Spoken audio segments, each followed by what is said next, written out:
જીવ સંસાધન વિશે અભ્યાસ કરીશું। મિત્રો, ભારતમાં પ્રાચીન ગ્રંથોમાં વૃક્ષોનું ખૂબ જ મહત્વ વર્ણવેલું છે।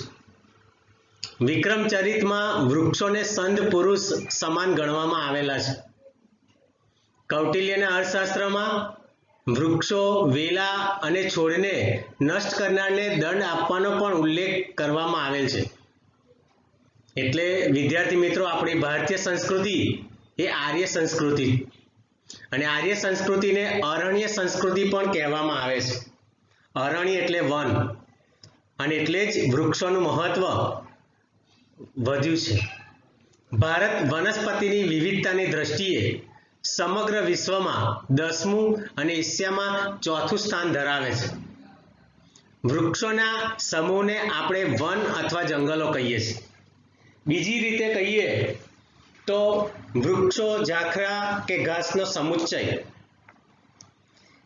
જે ઉછેર માનવીની સહાય વિના કુદરતી રીતે થયો હોય તેને અક્ષત વનસ્પતિ કહીએ છીએ।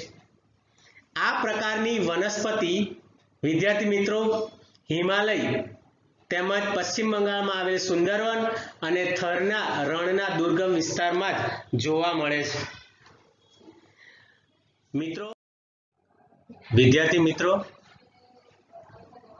ધોરણ 9માં આપણે કુદરતી વનસ્પતિના આધારે જંગલોના પ્રકારોનો આપણે અભ્યાસ કરી ગયા, જેમાં ઉષ્ણકટિબંધના વરસાદી જંગલો, ઉષ્ણકટિબંધીય ખરાવ જંગલો, ઉષ્ણકટિબંધીય કાંટાળા જંગલો, સમશીતોષ્ણ કટિબંધીય જંગલો અને ઘાસના મેદાનો તેમજ શંકુદ્રુમ અને ટુંડ્ર વનસ્પતિ મુખ્ય હતા।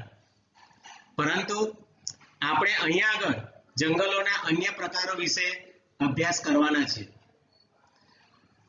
આ પ્રકરણમાં જંગલોના બે પેટા પ્રકાર પાડવામાં આવેલા છે। એક વહીવટી હેતુસર જંગલોના પ્રકાર અને બીજું માલિકી, વહીવટી અને વ્યવસ્થાપનની દ્રષ્ટિએ જંગલોના પ્રકાર। સૌપ્રથમ આપણે જોઈએ તો વહીવટી હેતુસર જંગલોને અહીં આગળ વર્ગીકરણ કરવામાં આવેલું છે। જંગલોનું જે વર્ગીકરણ કરવામાં આવ્યું છે તેમાં સૌપ્રથમ અનામત જંગલ, સંરક્ષિત જંગલ અને અવર્ગીકૃત જંગલ વિશે આપણે જોઈશું। હવે અનામત જંગલ એટલે કેવા જંગલ? અનામત જંગલ એટલે કે આરક્ષિત જંગલો, જે જંગલોને ઇમારતી લાકડું તેમજ જંગલો પેદાશો મેળવવા માટે કાયમી રૂપે સુરક્ષિત કે અનામત રાખવામાં આવેલા હોય તેને અનામત, આરક્ષિત કે સુરક્ષિત જંગલો કહેવાય। ભારતમાં જંગલોનું વિતરણ ખૂબ જ અસમાન રહેલું છે। આપણે જંગલોના વિનાશની જે અસરો જોઈ રહ્યા છે, જંગલોનું પ્રમાણ ઘટી રહ્યું છે, વિનાશના કારણો ઘણા બધા છે, જેના લીધે વિતરણ ખૂબ જ અસમાન જોવા મળે છે। અમુક રાજ્યોમાં જંગલોનું પ્રમાણ વધારે જોવા મળે છે, અમુક જગ્યાએ જંગલોનું પ્રમાણ વિશેષ જોવા મળે છે। જો ભારતની વાત કરીએ તો ભારતમાં સૌથી વધુ વ્યાપક જંગલોનું પ્રમાણ આંદામાન નિકોબાર દ્વીપ સમૂહમાં જોવા મળે છે। આશરે 86.9% જેટલું છે। ત્યારબાદ પૂર્વના રાજ્યો મિઝોરમ, મણિપુર, ત્રિપુરા, અરુણાચલ પ્રદેશમાં જંગલો આવેલા છે। આ બધા જ રાજ્યોમાં તેમના ભૂમિભાગના 60%થી વધુ વિસ્તારમાં જંગલો આવેલા છે। મિત્રો, સૌથી ઓછો જંગલ વિસ્તાર જો જોઈએ તો હરિયાણા છે। માત્ર 3.8% જેટલા વિસ્તારમાં જંગલો આવેલા છે। ગુજરાત, પંજાબ, રાજસ્થાન અને દિલ્હી, જમ્મુ કાશ્મીર આ જે રાજ્યો છે તેમાં 10%થી પણ ઓછા વિસ્તારોમાં જંગલો આવેલા છે। એટલે પ્રશ્ન પૂછાય પરીક્ષામાં કે ગુજરાતમાં જંગલોનું પ્રમાણ કેટલું? તો આપણે કહી શકીએ કે 10%થી પણ ઓછું છે. એ ઉપરાંત હિમાલય અન્ય પર્વતીય વિસ્તારો પર જંગલોનું પ્રમાણ 60% જેટલું છે, જ્યારે મેદાની પ્રદેશોમાં જંગલોનું પ્રમાણ માત્ર 20% જેટલું છે. આના ઉપરથી ખ્યાલ આવે કે જંગલોનું પ્રમાણ ધીમે ધીમે ઓછું થતું જાય છે. ખરેખર તો રાષ્ટ્રીય વન નીતિ અનુસાર દેશમાં કુલ ભૂમિભાગમાં 33% વિસ્તારમાં જંગલો હોવા આવશ્યક છે. ભારતમાં જંગલોનું પ્રમાણ માત્ર 23.5% જેટલું જ છે. એટલે ભારતમાં જંગલોનું પ્રમાણ કહી શકાય કે ઝડપથી ઘટી રહ્યું છે, જે ખરેખર આપણા માટે બધા માટે ચિંતાનો વિષય છે. અને એ ઘટવા પાછળના જંગલોના વિનાશ પાછળના એક નહીં અનેક કારણો જવાબદાર છે.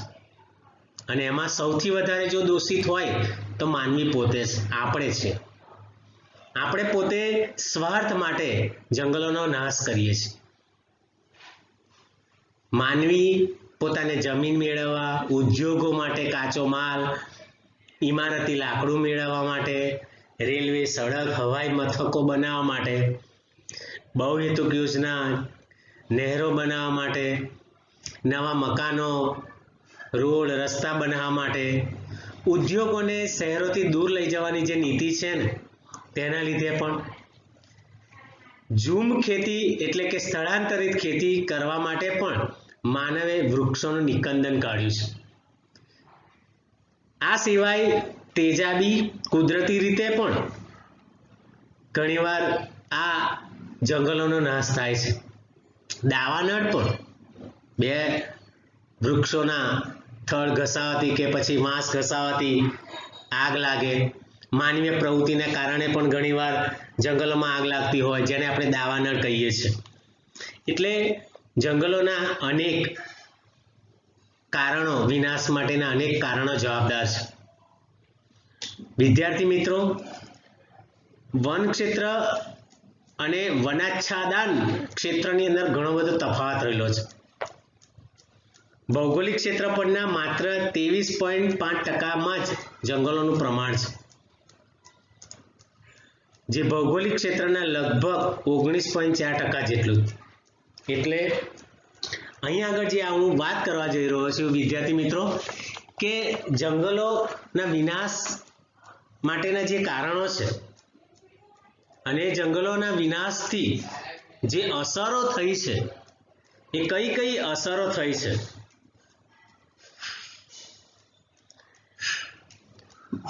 તો એ સૌ પ્રથમ જોઈએ તો પહેલું છે કે વાતાવરણમાં કાર્બન ડાયોક્સાઇડની માત્રામાં વધારો થયો છે.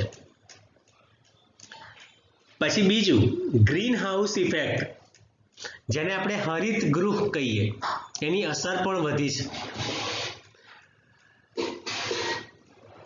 વૃક્ષોનું આચ્છાદન દૂર થતા માટીના ધોવાણથી, કેમ કે વૃક્ષો શું કામ કરે? વૃક્ષો શું કામ કરે? તો વૃક્ષો એ જમીનનું ધોવાણ થતું અટકાવે. વૃક્ષોનું આચ્છાદન દૂર થતા માટીના ધોવાણથી ખેતીની ફળદ્રુપવાળી સમસ્યા વધે છે, એટલે કે ફળદ્રુપતા ઘટે છે. દ્વિકલ્પીય ભારતના જંગલોમાં મોટા પાયા પર આ જંગલોના વિનાશને કારણે જંગલ વિસ્તાર ઘટ્યા છે. બીજું કે સજીવોએ પોતાના કુદરતી આવાસો ગુમાવ્યા હતા. વન્યજીવો જેનું આશ્રય સ્થાન જંગલો, તેઓ ખોરાક અને પાણીની શોધમાં જંગલો વિનાશને કારણે માનવ વસવાટમાં આવી જાય છે, જેને કારણે ઘણીવાર તેઓ માનવીના શિકારનો ભોગ બનતા હોય છે.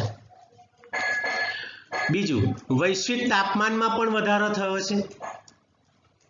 આપણે જોઈએ છીએ અત્યારે ગરમી સતત વધતી જાય છે, વરસાદનું પ્રમાણ ઘટ્યું છે, દુષ્કાળના પ્રમાણમાં વધારો થયો છે, અનેક વન્યજીવો નિરાશ્રિત થયા છે. ઘણા બધા કારણો એના માટે ઘણી બધી અસરો બધી જોવા મળે છે. માંસાહારી વન્યજીવો જંગલની નજીકના ક્ષેત્રોમાં વસતા પશુપાલકોના પાલતુ પશુઓના મારણના બનાવો પણ વધી રહેલા જોવા મળે છે. તો આના માટે શું કરી શકાય?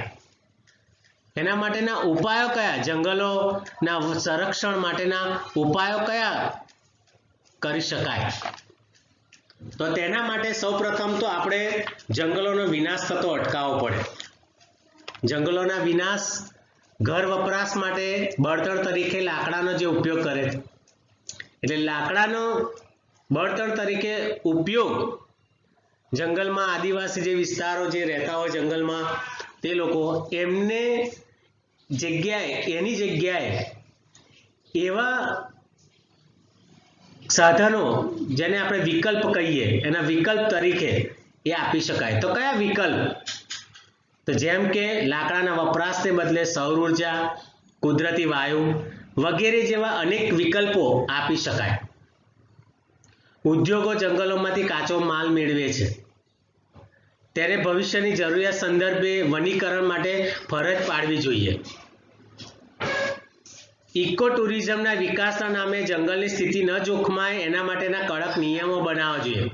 શાળા કોલેજોમાં પાઠ્યક્રમોમાં વન સંરક્ષણ એના માટેની વિશેષ જરૂરિયાત એને સમજાવવી જોઈએ અને એના માટેના દિવસની ઉજવણી કરવી જોઈએ. જેમ કે વિશ્વ વન દિવસની ઉજવણી કરી શકાય, પર્યાવરણ દિવસની ઉજવણી કરી શકાય.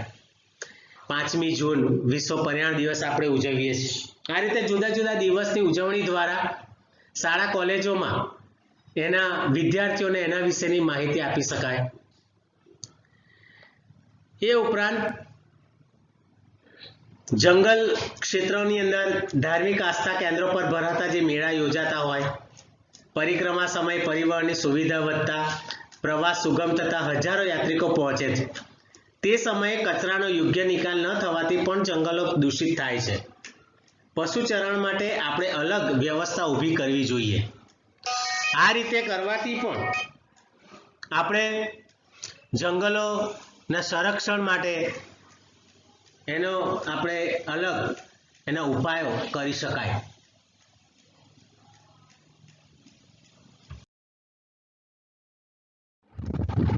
ભારતના જંગલોમાં રહેતા પ્રાણીઓનું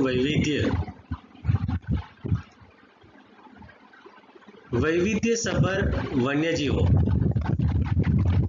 વિદ્યાર્થી મિત્રો, ભારત આબોહવા અને ભૂપૃષ્ઠની દ્રષ્ટિએ ઘણી બધી વિવિધતા જોવા મળે છે.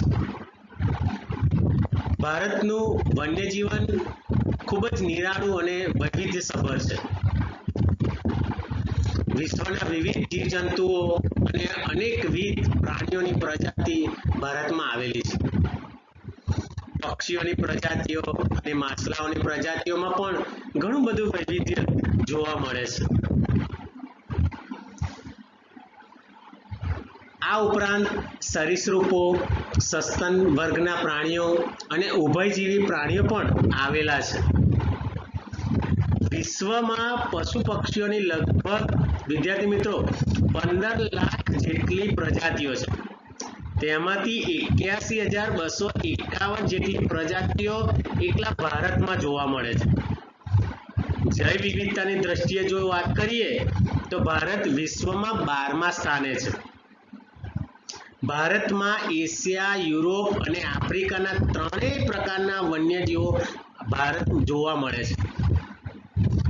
આફ્રિકાના ઝરખ, ચિંકારા, યુરોપીય વરુ, જંગલી બકરીઓ અને કાશ્મીરી મૃગ, દક્ષિણ પૂર્વ એશિયાના હાથી, એકશીંગી ભારતીય ગેંડો વગેરે, હરણ. મુખ્ય પક્ષીઓમાં વાત કરીએ તો મોર, ઘોરાડ, બાજ, કલકલિયો, સુરખાબ અને સારસ જોવા મળે છે. વન્ય પ્રાણીઓમાં સિંહ, વાઘ, હાથી, ગેંડો, રીંછ, ઘુડખર અનેક પ્રાણીઓ ભારતમાં આપણે જોઈએ છે. 2005ની એપ્રિલ મહિનાની વસ્તી ગણતરી પ્રમાણે ગીર અભયારણ્ય, રાષ્ટ્રીય ઉદ્યાન અને આસપાસના વિસ્તારોમાં સિંહોની સંખ્યાની જો વાત કરીએ તો 359 થઈ છે. એકલા પશ્ચિમ બંગાળમાં રોયલ બેંગોલ ટાઈગર એ વિશ્વભરમાં વાઘની 8 પ્રજાતિઓમાંનો એક છે. હિમાલયમાં ઊંચાઈ પર જોવા મળતો હિમદીપડો અને ત્યાં જ શીત વનોમાં એટલે ઠંડા પ્રદેશોમાં જોવા મળતું લાલ પાંડા એક વિશિષ્ટ પ્રાણી છે. દુનિયાના વર્તમાન સમયની અંદર ભારત એક એવો દેશ છે જેમાં વાઘ અને સિંહ એમના કુદરતી આવાસમાં ફરે છે, વિચરે છે. શિયાળા દરમિયાન રાજસ્થાનમાં કેવલાદેવના રાષ્ટ્રીય ઉદ્યાન, ભરતપુર અને ગુજરાતના નળ સરોવર જેવા જળપ્લાવિત વિસ્તારોમાં અસંખ્ય યાયાવર પક્ષીઓ એટલે કે વિદેશથી આવેલા પક્ષીઓ દૂર દૂરથી એ શિયાળો ગાળવા માટે આવે છે.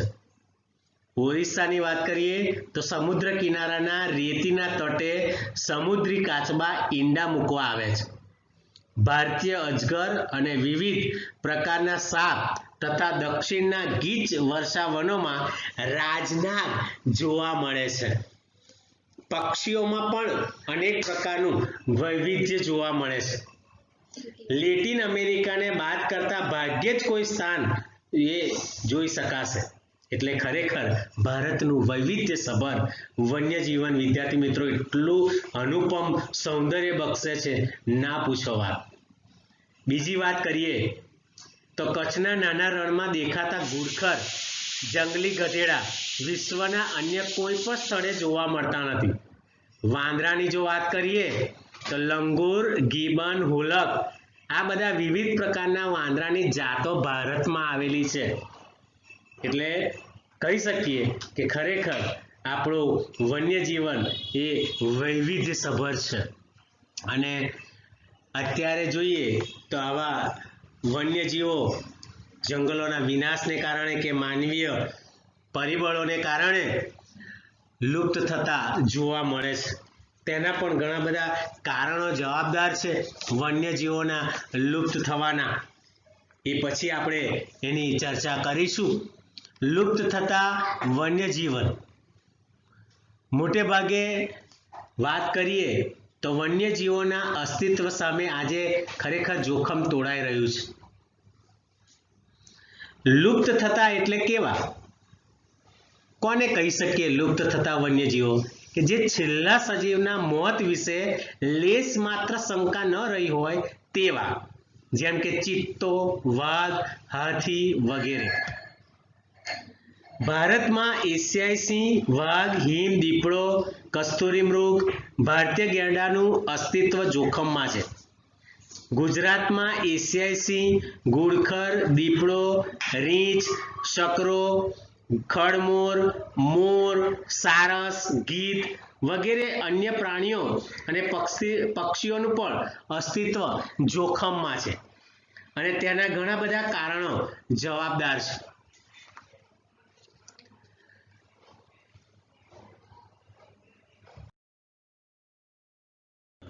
આજે વિશ્વના અસંખ્ય વન્યજીવો વિનાશ થવાના આરે ઉભેલા છે.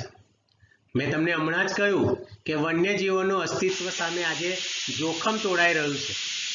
વનસ્પતિની માફક વન્યજીવો પણ લુપ્ત થઈ રહેલા છે અને તેના માટે અનેક કારણો જવાબદાર છે. માનવીની વિવિધ પ્રવૃત્તિઓને, જંગલોમાં લાગતી આગને કારણે વન્ય પ્રાણીઓએ પોતાના આશ્રયસ્થાન ગુમાવ્યા અને કેટલાક લુપ્ત થયા. માનવી પોતે પોતાનો અહમ સંતોષવા, સાહસ વૃત્તિને કારણે, શિકાર પ્રવૃત્તિ કરવાને કારણે વન્યજીવો સામે જોખમ ઊભું થયું છે અને વન્ય પ્રાણીઓ લુપ્ત થવા લાગ્યા છે. એ ઉપરાંત વિવિધ પ્રદૂષણ, શહેરી વિસ્તારનો વધારો, વાહનોનો ઘોંઘાટ, માણસની સ્વાર્થી વૃત્તિથી વન્યજીવોનો વિનાશ થઈ રહ્યો છે. વન્યજીવોનો એવી રીતે વિનાશ થઈ રહ્યો છે કે તેના પરિણામે તેમનું સંરક્ષણ કરવું આજે ખરેખર ખૂબ જરૂરી બન્યું છે. ગુજરાતના જંગલોમાંથી વાઘ સંપૂર્ણપણે નષ્ટ થયા છે. પહેલા ગુજરાતમાં ઈડર, અંબાજી, પંચમહાલ અને ડાંગના જંગલોમાં વાઘ જોવા મળતા હતા. ભારતના જંગલોમાં અનેક પક્ષીઓની જાતિઓ હવે ભાગ્યે જ જોવા મળે છે, જેમાં ગીધ, ગરદનવાળી બતક, સારસ અને ઘુવડ વગેરે ભવિષ્યમાં લુપ્ત થવાની તૈયારીમાં છે. પૂર્વોત્તરના અરુણાચલ પ્રદેશમાં એક સમયે વ્યાપક પ્રમાણમાં જોવા મળતા મોટા ચિલોત્રા આજે જોવા મળતા નથી. નદીઓના મીઠા પાણીમાં જોવા મળતા ઘડિયાળ, મગરની પ્રજાતિ અને ગંગેઈ ડોલ્ફિન એના સામે અસ્તિત્વ જોખમમાં છે.